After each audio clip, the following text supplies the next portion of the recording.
Hello, this is Alister McGrath again, continuing this series of presentations about the well-known Oxford writer C.S. Lewis. And in this third presentation on Lewis, I want to reflect on the date of his conversion to Christianity, which is traditionally dated to the summer of 1929. I myself began to read Lewis in the mid-1970s when I was a student at Oxford University who had just discovered Christianity. And I realised that Lewis and I had lots of connections. We both grew up in Belfast.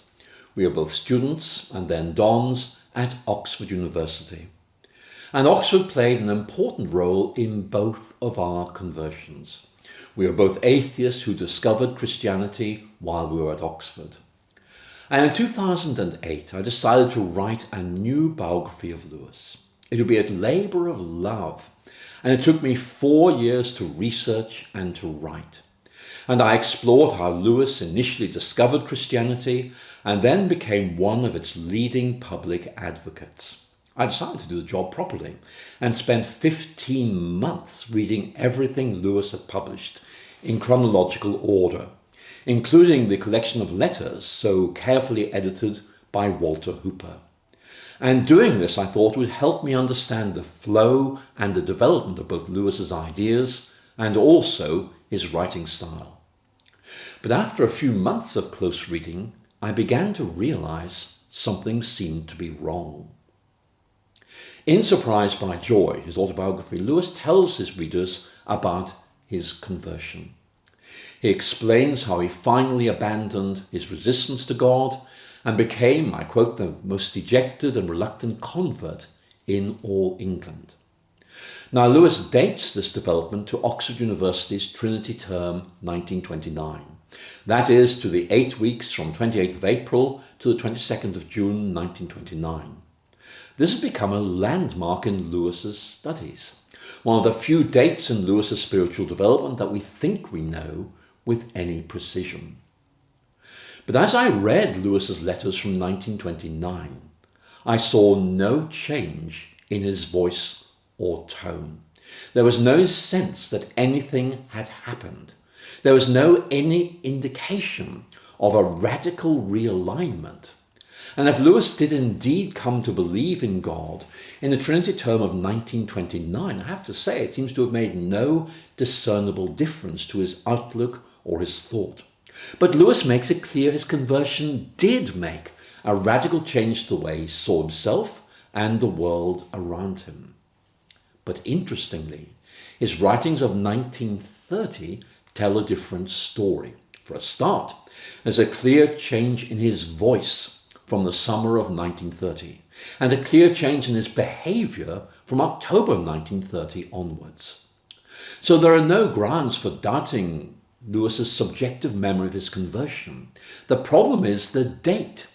And after reading Lewis closely, I came to the conclusion there are several very good reasons for having doubts about Lewis's recollection that this conversion happened in Trinity Term 1929. Yes, it did happen, there's no doubt of that. But the evidence seems to me to suggest it happened a year later in 1930. Why?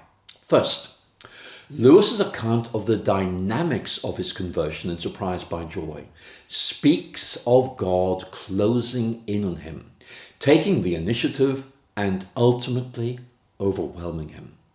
But we find echoes of this language in a short letter to his close friend Owen Barfield, written hastily on the 3rd of February 1930, which talks about the Spirit becoming much more personal, taking the offensive, and behaving just like God. And Lewis asked Barfield to come and see him soon. Otherwise, he says, he might have entered a monastery. Barfield was later unequivocal about the importance of this letter. It marked the beginning of Lewis's conversion. And the letter reflects accurately Lewis's language about the pressures he experienced immediately before his conversion. But the letter dates from February 1930, when Lewis's conversion is not meant to have happened. Secondly, Lewis makes it clear his behaviour changed as a result of his new belief in God. Although he still wasn't committed to Christianity, he now began to attend both his local parish church, that's Holy Trinity, headed in Quarry in Oxford, on Sundays, and Magdalen College Chapel on weekdays. Yet Lewis's correspondence of 1929 makes no reference to any regular attendance at Oxford churches or his college chapel. But things changed decisively in October 1930.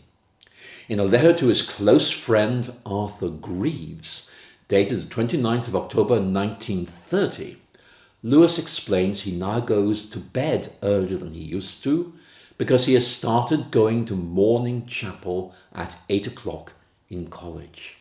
This is presented as a new development, a significant change in his routine, and it dates from the beginning of the academic year, 1930 to 1. If Lewis's own chronology of his conversion is right, he should have begun attending college chapel in October 1929.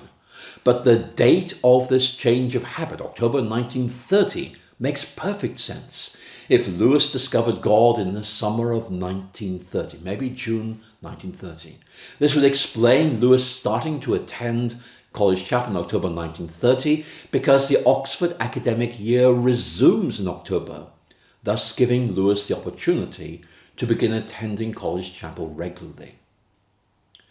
Third, a close and continuous reading of Lewis's correspondence shows no sign of a significant change or in terms of its tone or mood of his writings throughout 1929 and into 1930.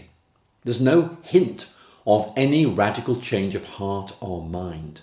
And if Lewis was converted in 1929, this supposedly pivotal event made no impact on his letters, including those to his closest friends at the time, Owen Barfield and Arthur Greeves.